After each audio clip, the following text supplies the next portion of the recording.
अब शिक्षा व्रत की बात आती है, तो ये 3 गुण व्रत और 4 शिक्षा व्रत। अब 4 शिक्षा व्रत कौन सा है? सबसे पहला है सामायिक। सामायिक मतलब समता को धारण करना।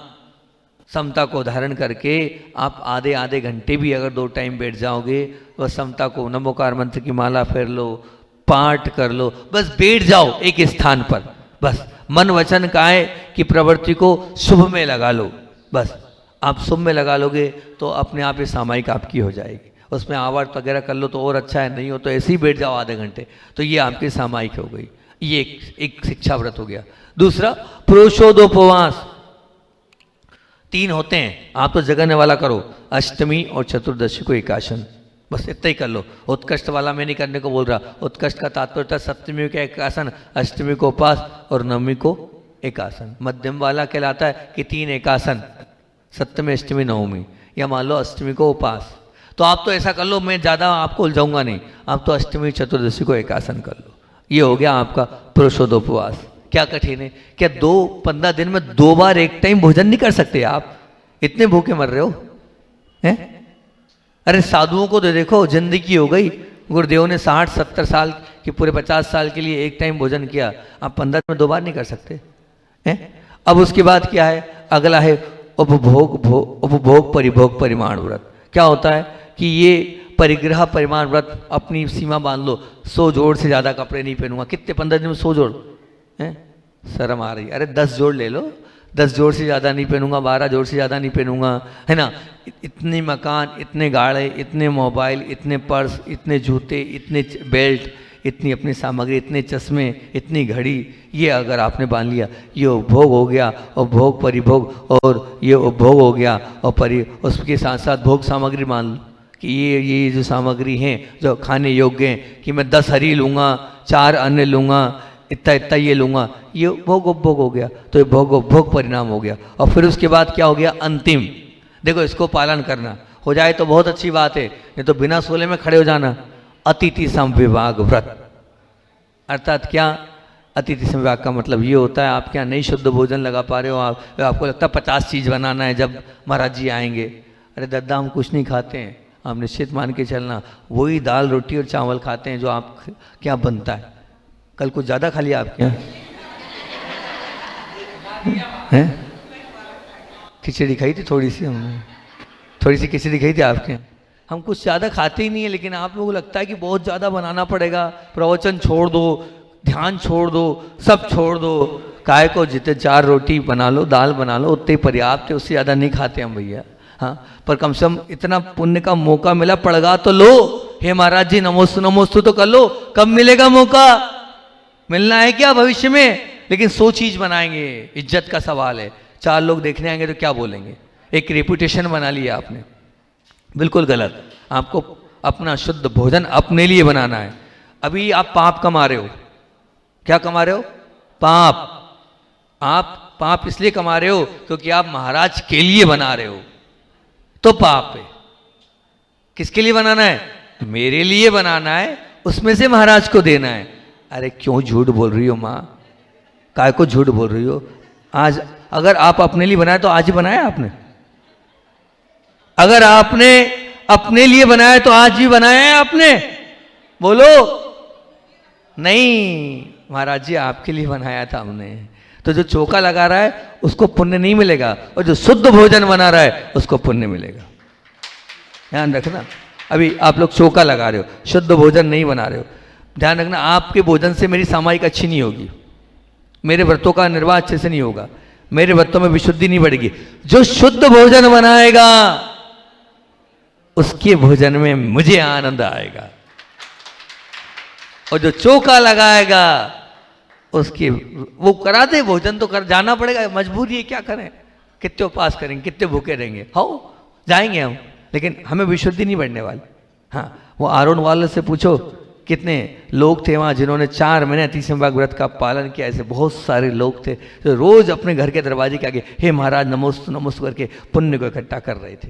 हाँ, अब मानना हुआ इतने सारे लोग थे। बासा में तो पूरा गांव का गांव, एलोरा में पूरा गांव का गांव हे महाराज जी नमोस्तु नमोस्तु करके अपने पुण्य को बढ़ाता था। सब कार्यक्रम अटेंड करते थे वो, ऐसा नहीं कि कोई बहुत 17 चीज़, और अपने आप 10 जगह से अब जिसका बना है वो देने आता ही था, और जो जिसका चौका रहता उसकी तो चीज़ ही नहीं चल पाती थी, वो तो उसकी रखी रह जाती थी। इतने सारे लगे हैं और 2 महाराज ले दे के, और 40 मेरे आहार होते थे, 40 दिन 50 दिन में हुए आरोड़ में आहार, 50 दिन इंतजार करो फिर मौका मिलता था। ये मामला था, ये बैठे हैं अल्लू भैया, पूछ लो इनसे, ऐसी स्थिति होती थी वहाँ पर। हम मानना तो उन्होंने अतिथि संवाहक व्रत का पालन किया था, इसलिए शुद्ध भोजन बनाया था और अपना पुण्य बढ़ाया था।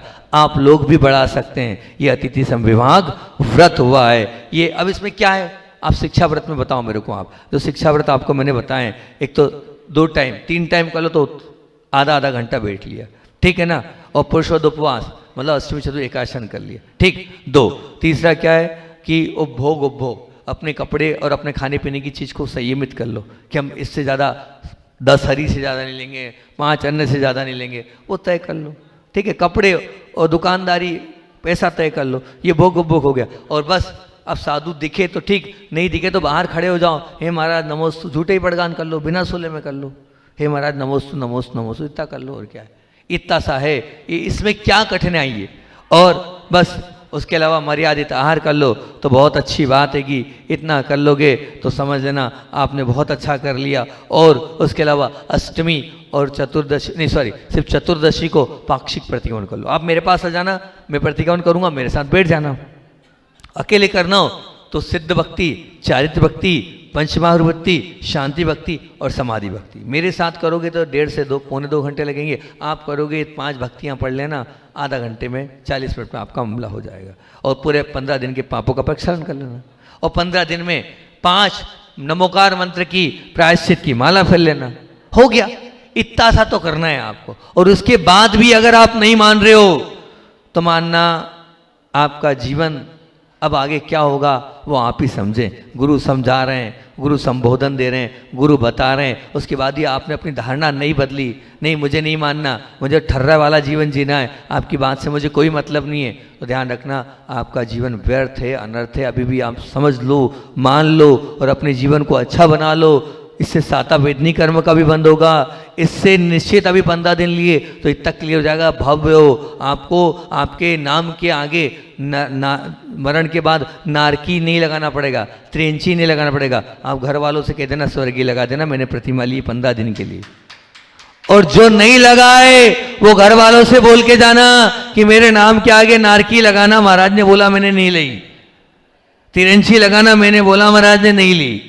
हाँ, किसी अपने नाम के आगे माला टंगे, लेकिन त्रियंची के नाम की या नारकी के नाम के टंगे, स्वर्गीय के नाम के नहीं टंगना चाहिए, क्योंकि आप मेरी बात नहीं मान रहे हो। मैंने आगम ग्रंथ आपके सामने रख दिया है। अब जिस को 9 बार नमोकार मंत्र यहाँ खड़े हो जाएं और प्रतिमा लगता है कि महाराज की बात मानना है, शुद्ध भोजन। एक छोटे से बच्चे ने इतनी बड़ी बात बोल दी कि जिसको पानी चाहिए मैं घर घर ले जाके पानी दूंगा।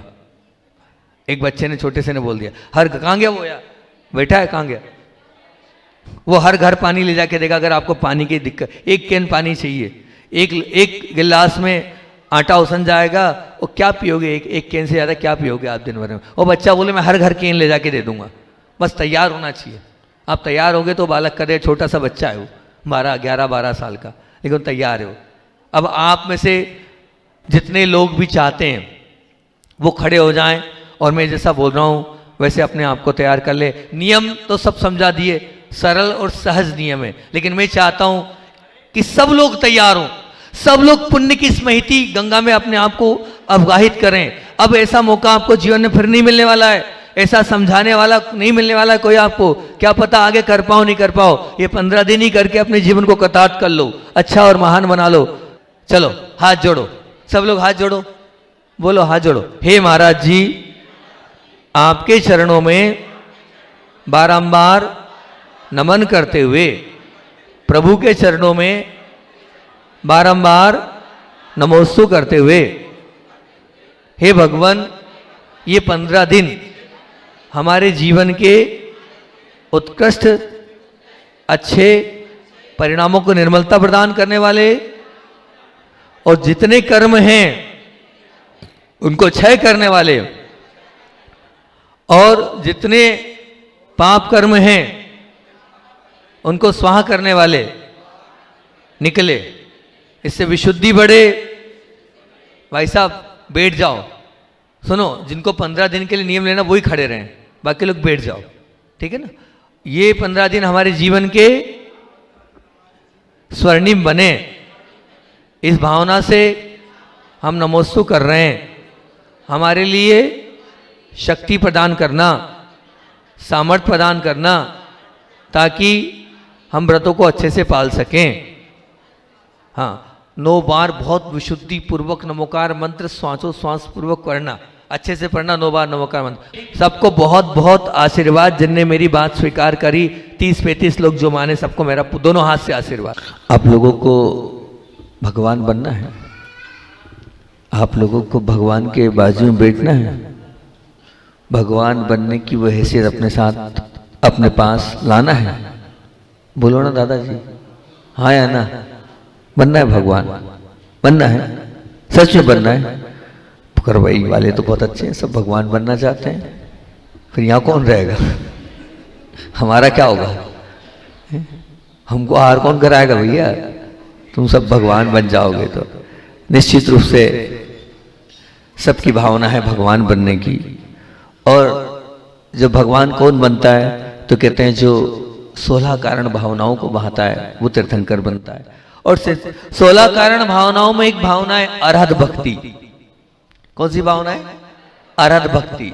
उस अरहत भक्ति की बड़ी गवेषणा और बड़ी सुंदर व्याख्या हमने भाषा में तैयार करके इस प्रवचन को बोला था। उसका मंगलाचरण था कि तीर्थंकर बनना है तो अरहंत भगवंतों के गुणों के प्रति अनुराग हो। तीर्थंकर बनना है तो अरहंत भगवंतों के गुणों का स्मरण हो। तीर्थंकर बनना है तो अरहंत भगवंतों के गुणों का चिंतन हो। तीर्थंकर बनना है तो अरहंत भगवंतों के गुणों का पाने का प्रयत्न हो। तीर्थंकर बनना है तो अरहंत भगवंतों के नाम के जपने का जुनून हो। तीर्थंकर बनना है तो अरहंत भगवंतों के दर्शन की भूख हो। तीर्थंकर बनना है तो अरहंत भगवंतों की क्या हो? गीत गाते बजाते भक्ति हो। और तीर्थंकर बनना है तो अरहंत भगवंतों की भावपूर्वक अर्चना हो। निश्चित क्या कभी अरहंत भगवान के गुणों का से अनुराग हुआ? बताओ। हमने जितना अनुराग अपने शरीर से किया, अपने साथियों से किया, अपने रिश्तेदारों से किया, क्या उतना अनुराग हमने भगवान से किया? अनुराग का तात्पर्य क्या है? राग होना। अनुराग का तात्पर्य क्या है? प्रेम होना, है ना? यही होता ना कि राग होना, प्रेम होना, प्यार होना, हृदय में उसके प्रति एक सम्मान के भाव होना, यही कहलाता अनुराग। और राग वो अगर है तो वहां झुकाव होना चाहिए, और अगर झुकाव है तो निश्चित रूप से आपका माथा अरिहंत भगवंतों के चरणों में टिकना चाहिए। और अगर आपका अरिहंत भगवंतों के चरणों में माथा टिक रहा है तो निश्चित मान के चलना आपने अपने संसार को नाश कर लिया है, अपने संसार में कुछ पा लिया है। भक्ति से कर्म निर्जरा होती है। मतलब जब हमारा हृदय भक्ति में रम जाता है और भक्ति से भर जाता है तो मन में विशुद्धि की भावना स्वयं जागती है। निश्चित मान के चलना, क्योंकि भक्ति एक प्रकार से त्रिमुखी प्रक्रिया है, जिसमें एक और भक्त है, एक और भगवान है, और बीच में भक्ति है। एक और भक्त है, एक और भगवान है, और बीच में भक्ति है। और जो भक्त को भगवान से जोड़ने में एक बहुत बड़ी अहम भूमिका और कारण बनती है। तो भक्ति रूपी क्रिया हमारे जीवन से जुड़ती है तो भक्त ना बनकर रहकर भगवान बन जाता है। और भगवान से मिलने के बाद वो क्या, निश्चित रूप से वो खुद भगवान अपने अंदर ला लेता है। अभी जितने लोग यहाँ भक्ति कर रहे थे, निश्चित मान के चलना वो भगवान बनने की उस भक्ति से जुड़ रहे थे। आपकी भक्ति को देखकर मैंने सोचा भक्ति पर ही अपनी बात प्रारंभ कर दूं, क्योंकि भक्ति रूपी भक्ति एक बात निश्चित मान के चलना कि भक्ति ही मुक्ति दिलाने वाली है। भक्ति ही मुक्ति दिलाने वाली। क्यों बोल रहा हूं? क्यों बोल रहा हूं ऐसा? मैंने ये बात रखी आपसे कि 16 कारण भावनाएं आप जानते हैं। तीर्थंकर बनना है तो 16 कारण भावनाओं को बहाना होगा, ठीक है ना? ये आप जानते हैं अच्छे से कि अगर सच में आप तीर्थंकर बनना चाहते हैं तो 16 कारण भावनाओं के बिना तीर्थंकर प्रगति का बंद नहीं होता है। ये फैक्ट बात है, ये आगम बोल रहा है। अगर थोड़ा बहुत आप स्वाध्याय आपने किया हो। अब सुनो दूसरी बात कि जब अरहत भक्ति को उठाकर देखते हैं तो कितनी है वो, मतलब भक्ति को उठाकर उसको देखते हैं हम तो कितनी भक्ति है? बोले 16 प्रकार की भावनाएं। कितनी भावनाएं? इतना तो मालूम 16 कर्म होने वाले 16 भावनाएं। 16 भावनाओं में से 4 भावनाएं भक्ति है। अरहत भक्ति, बहुशुद्ध भक्ति, आचार्य भक्ति, प्रवचन भक्ति। मतलब 25% भक्ति दी है। 16 भावनाओं में 25% किसका जोर है? भक्ति का जोर है निश्चित। मतलब भक्ति का इतना महत्व है। क्यों इतना महत्व है? क्योंकि भक्ति से निश्चित मुक्ति मिलने वाली है और भक्ति से ही निश्चित व्यक्ति मिलने वाली है। और जब व्यक्ति मिलती है तो आप संसार से पार पा सकते हो। तो भक्ति से आचार्य श्री जी बोलते थे कि भक्ति से निकत्ति निकाचित कर्म टूट जाते हैं। निकत्ति निकाचित का तात्पर्य समझते हो? मतलब निकत्ति निकाचित आगम में उसको बोलते हैं कि तुम्हें कुछ भी कर लो इसका फल भोगना होगा, बिल्कुल भोगना होगा। लेकिन वहां पर कहा है धौला ग्रंथ में आचार्य धरसेन स्वामी ने हजारों वर्ष पूर्व सिद्धांत ग्रंथ लिखा है, वीरसेन स्वामी ने टीका करी है और पूज्य आचार्य भगवान का सूत्र है भक्तिये जिनवराणाम खेदी पो संचयम कम्मम, कि भक्ति के माध्यम से पूर्व में निकत्ति निकाचित कर्म भी अपने आप क्षय को प्राप्त हो जाते हैं। तो मेरी भक्ति कर्म निर्जरा और कर्म झरे उसका अनुभव आपको इसलिए नहीं होता क्योंकि आपको लगता है मैं भक्ति करना हो रहा है कि नहीं हो रहा है, कर्म झर रहे हैं कि नहीं झर रहे हैं, मुझे नहीं मालूम। लेकिन निश्चित मान के चलना आप जो भक्ति कर रहे हो उस भक्ति के माध्यम से आपकी कर्म की लड़ी टूटती चली जाएगी। और जब भक्ति करते हो तो निश्चित आप देखना, आपने अपने आप को भी देखा होगा, जब भक्ति करते हैं तो अहोभाव भी होता है नहीं होता है, नाचते हैं, सब भूल जाते हैं, परिणामों में विशुद्धि भी होती है और मन में एक अलग ही प्रसन्नता छा जाती है, एक अलग ही आनंद की अनुभूति होती है। अब वो आनंद की अनुभूति और प्रसन्नता होती जब झूमते हो, जब नाचते हो, जब गाते हो, जब नृत्य में ऐसे लीन हो जाते हो तो निश्चित मान के चलना कर्मों की निर्जरा तो अपने आप होती चली आएगी। और भक्ति में भक्त भूख प्यास दर्द कष्ट पीड़ा सब भूल जाता है। मैंने देखा वो भूख भी लग रही है तो जब भक्ति होती है तो वो भूख भी वो भूल जाता है, जब भक्ति होती है तो वो पीड़ा भी अपने आप उसे पीड़ा लगती ही नहीं, कष्ट भी भूल जाता है। लगता है ना? बोलो, अभी आप जब भगवान की भक्ति कर रहे थे हो सकता है आपको कहीं कोई दर्द हो, लेकिन दर्द भी कहाँ चला जाता है। मतलब भक्ति का प्रभाव अपने आप में बहुत महान है। एक भाई को सफेद दाग हो गया, व्हाइट स्पॉट्स कहलाते हैं, ये बीमारी होती है। जब ये बीमारी हो जाती है तो बड़ी वेदना ये होती है कि वो धर्म ध्यान से छूट जाता है, आहार दान की पात्रता नहीं मिल पाती है और सब छूट जाना चाहिए। मैं तो ये मानता हूं कि भगवान नहीं छूटना चाहिए, गुरु नहीं छूटना चाहिए, और उसमें वो छूट जाता है। तो बड़ी ये ऐसी बीमारी है जो शायद बहुत ज्यादा हमने पाप किए होंगे पूर्व भव में और भगवान की भक्ति का मौका मिला होगा और मौका छोड़ा होगा, इसलिए ये सब कुछ हमारे साथ घट रहा है कि गुरु समझा रहे हैं, गुरु बता रहे हैं कि भक्ति कर लो, भक्ति कर लो, और उसके बावजूद भी अगर आप भक्ति नहीं कर रहे हैं तो उसका तात्पर्य यही है कहीं ना कहीं ऐसी बीमारी आपको आगे आने वाली है। क्यों? क्योंकि मौका मिला था और आपने उसको क्या कर दिया? छोड़ दिया। तो छोड़ दिया तो फिर क्या होगा? निश्चित कर्म तो छोड़ता नहीं है, आपने मौका तो छोड़ दिया लेकिन कर्म आपको छोड़ेगा नहीं। और बस आचार्य भगवान के पास जब वो गए तब आचार्य श्री ने एक ही बात बोली। क्या बोली? भक्ति करो। क्या बोला? क्या बोला? भक्ति करो। भगवान की भक्ति से तुम्हारा सब कुछ अच्छा हो जाएगा। अब भक्ति का तात्पर्य यही होता है कि भगवान की आराधना करना, भगवान की अर्चना करना। और उस भाई ने भी भक्ति के मन बनाया और भक्ति का मन बनाकर उसने विचार किया मैं क्या करूं। तो उसने भी विचार करते हुए और ये भावना बनाई कि अच्छा श्री ने भक्ति बोली है तो भक्ति का अर्थ तो यही होता है आराधना करना। उसने सिद्धों की आराधना प्रारंभ कर दी। और अब मानना आप तो ऐसे विधान करते हो, बोले जब तक ये मेरा रोग ठीक नहीं होता तब तक के लिए मैं भक्ति प्रतिदिन करूंगा। और भक्ति लोग करते हैं शांति विधान प्रतिदिन, लोग करते हैं और कोई अन्य विधान प्रतिदिन, पर ये तो बड़ा अलबेला व्यक्तित्व था। इसने नियम लिया कि जब तक मेरा रोग ठीक नहीं होता है तब तक मैं क्या करूंगा? मैं करूंगा सिद्धों की आराधना और सिद्ध चक्र महामंडल विधान करूंगा। अरे मैना सुंदरी ने तो एक बार किया था और अपने पति के कुष्ठ रोग को दूर किया था। कोई बात नहीं, पंचम काल का ये शरीर है, क्या पता एक बार में भगवान माने या ना माने। और मैं तो प्रतिदिन लगातार जब तक ये रोग ठीक नहीं होता है तब तक मैं सिद्धों की आराधना करूंगा। गुरु ने कहा है और मानना कि भक्ति की इतनी अपरंपार लीला थी कि उस भक्ति के माध्यम से लगातार वो सिद्ध चक्र, एक विधान खत्म नहीं हुआ, 8 दिन बाद दूसरा तैयार, तीसरा खत्म नहीं हुआ, चौथा तैयार, चौथा खत्म नहीं हुआ, पांचवा तैयार, पांचवा खत्म नहीं हुआ, छठवा तैयार। अब भैया वो कर्म तो कर्म है, कहाँ तक वो कर्म जो है वो आपके आएंगे आड़े। उस भक्ति के माध्यम से सच कह रहा हूं, जो डॉक्टर फेल हो चुके थे, जब वेद हाथ टेक हो चुके थे, और वो उस सिद्ध चक्र महामंडल विधान के माध्यम से सफेद दाग चला गया। 50 बार विधान किया, जैसे जैसे विधान कर रहे थे वैसे वैसे उस विधान के माध्यम से सफेद दाग जो बढ़ रहे थे वो कम हुए, फिर धीरे धीरे मतलब बढ़ना बंद हो गए, बढ़ना बंद होने के बाद कम हुए, कम होने के बाद इतने धीरे धीरे ऐसा ऐसा प्रभाव पड़ता चला गया कि मध्य होते चले गए, और मध्य होते होते होते होते एक दिन वो पूरे दाग समाप्त हो गए। ये क्या है? ये क्या है?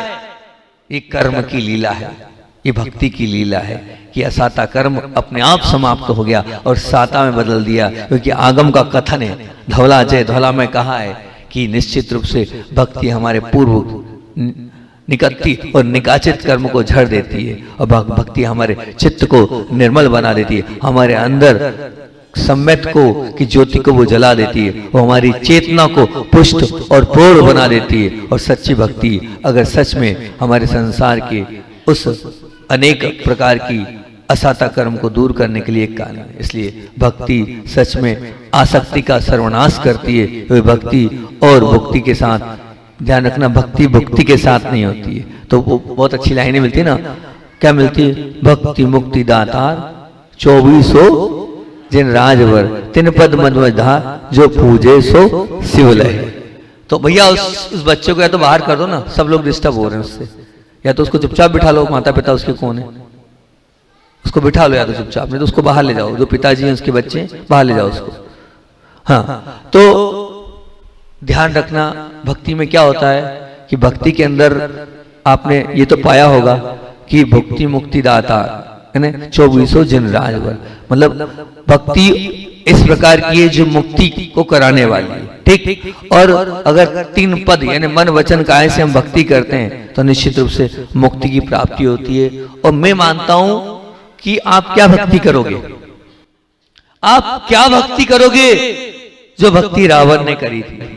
आप रामायण को उठाकर देखना, आप पद्म पुराण को उठाकर देखना कि भक्ति में उसने अपनी नसों को तार बना लिया था। जब वीणा की तार टूट गया था तो निश्चित रूप से अपने हाथ की नस निकालकर उसने इस प्रकार से भक्ति करी थी। तो आप भक्ति करोगे तो असाता कर्म अपने आप निकलता चला जाएगा। और सच में इस भक्ति की अवगाहन करने का आपको यहाँ पर मौका मिला है, तो आप पूरे मनोभाव के साथ, पूरी भक्ति के साथ आप भक्ति में ना, जैसे हम जब नहाते हैं तो हमें कैसा, हम प्रशस्त हो जाते हैं, ठीक है ना। हम जब नहा लेते तो क्या होता है कि हमें एक प्रसन्नता आ जाती, फ्रेशनेस आ जाती है। तो निश्चित मान के चला अब आपको वो मौका मिल रहा है भावपूर्वक और सजगता के साथ। अष्टानिका महापर्व में तो सिद्ध चक्र महामंडल विधान हुआ है, होता है, होता रहता है, लेकिन अष्टानिका के अलग अगर कहीं विधान आप करते हैं तो निश्चित आपका बहुत तगड़ा पुण्य है, और पुण्य के ही माध्यम से आप इतनी बड़ी संयोजन के साथ जुड़ रहे हो। और उसमें भी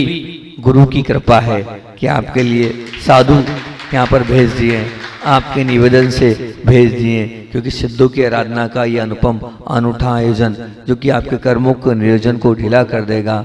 और उसमें भी मैं तो हमेशा कहता हूँ कि जीवन में कम से कम एक बार अपनी ओर से सिद्ध चक्र अवश्य करा लेना चाहिए। अब हम नहीं करा पाते हैं तो कम से कम अपनी सामर्थ्य के अनुसार से वो मंडल लेकर हम अपने ही मंडल पर स्वधर्म इंद्र बनकर हम उसको कर सकते हैं, तो बहुत अच्छी बात है। जितना शिखर जी का महत्व है उतना ही सिद्ध चक्र महामंडल का और सिद्धों की आराधना का महत्व है। और सिद्धों, उसमें भी ध्यान रखना, स्वधर्म इंद्र का पद शाश्वत पद है, जो कि मोक्ष को दिलाने वाला की कुवत रखता है, और स्थापना निक्षेप से एक बार जो स्वधर्म बन जाता है तो वास्तविकता में वो ये मान के चलना आज नहीं तो कल निश्चित रूप से स्वधर्मेंद्र के पद को वो प्राप्त करता ही करता है। और स्वधर्म इसके पास आ गया, मतलब सब धर्म उसके पास आ गए, अर्थात 10 लक्षण धर्म उसके जीवन में आ जाते हैं। तो इस विशेष पर्व पर ये विशेष अनुष्ठान आपके जीवन की विशेषताओं को ले आएगा। तो तीनों स्थानिकाओं में तो भक्ति भाव से मन की प्रसन्नता सिद्धों की आराधना में तल्लीन रहते ही हैं, लेकिन अभी ये जो समय आपने विशेष आपने किया है, तो ये विशेष समय में एक बार आचार्य श्री जी ने कहा था कि जब विशेष अनुष्ठान होते हैं तो विशेष देवी देवता भी उस अनुष्ठान में शामिल होते हैं निश्चित। और उस विशेष अनुष्ठान में अगर भक्तों की आराधना सच्ची है और वो ऐसे अंतरंग के निर्मल परिणामों से करते हैं, तो निश्चित रूप से वो जो पूरा परिसर है वो पूरा परिसर ऊर्जावान बन जाता है, वो जो है वो परिसर पूरा सर्वश्रेष्ठ बन जाता है, और चारों निकाय के देव आकर वहाँ भक्ति करते हैं। तो हो सकता है आपकी पुण्य से और आपकी भक्ति से 15 तारीख से 23 तारीख तक की जो भक्ति आपको करना है उसमें पूरे ब्रह्मांड के जितने देवी देवता हैं वो कुरवई में उतर के आ जाए और इस पूरे वातावरण को शाश्वत बना दे, इस पूरे वातावरण को मंगलमय बना दे, इस पूरे वातावरण को पवित्र बना दे। तो निश्चित रूप से आप सबको इस महा अनुष्ठान में शामिल होना है। ऐसा नहीं कि हम अपने घर में बैठे रहें, महाराज का ही काम है भक्ति करने का, महाराज आए और साथ में भैया जी आ गए, उनको बुला लिया उनने, और साथ में 1-2 कलाकार बुला लिए, वही भक्ति करते रहे। नहीं, हम तो करेंगे, ध्यान रखना, मैं तो करने आया हूं और मैं तो करूंगा। और स्पष्ट बता दूं मैं कौन कि आपने विधान बहुत किए होंगे, अभी तक आपने विधान बहुत किए होंगे, पर ये जो मैं विधान यहाँ करा रहा हूं मेरे हिसाब से शायद ये वाला विधान अभी तक करवाई की इस पावन धरा पर तो नहीं हुआ होगा, क्योंकि मैं कराता हूं संस्कृत वाला विधान, मैं कराता हूं महामंत्रों वाला विधान। इस विधान में क्या होता है? इस विधान में मंत्रों का अनुष्ठान होता है वास्तविकता में। और अगर हम प्राचीन ग्रंथों को उठाकर देखें तो मूल विधान तो सिद्धों का यही है, जिसमें मंत्रों की आराधना होती है। ये जो मंत्रों की आराधना होती है, इससे ऐसी वाइब्रेशन आती है कि हमारे भावों में परिवर्तन आ जाता है। आप मानना, एक मंत्र को हम 9 बार पढ़ते हैं, कितनी बार पढ़ते हैं? 9 बार। अंतिम दिन 1008 अर्घ होते हैं, 1008 बार हम पढ़ेंगे एक मंत्र को 9 बार, तो एक व्यक्ति 10,000 बार पढ़ता है। कितनी बार? 10,000 बार।